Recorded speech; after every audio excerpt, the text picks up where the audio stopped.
Máš lišku?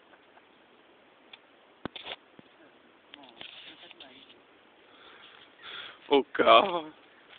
No, lištičky zrzaví. Aha, to jsou ty kola. No. Jsou ty kola. Jo, jinak takhle to vypadá, když ty 2 hodiny lítáš po lese, jo. Dej mi ten košík. Jo. Jo, tak to je jedna. A teď ještě můj koš. Jo, a to je druhá bída, jo. Takže až vám někdo řekne, že v jižních Čechách rostou houby, jak to není pravda. Jo, žerou tu komáři. Jako bejk. Ale je tu hezky zase.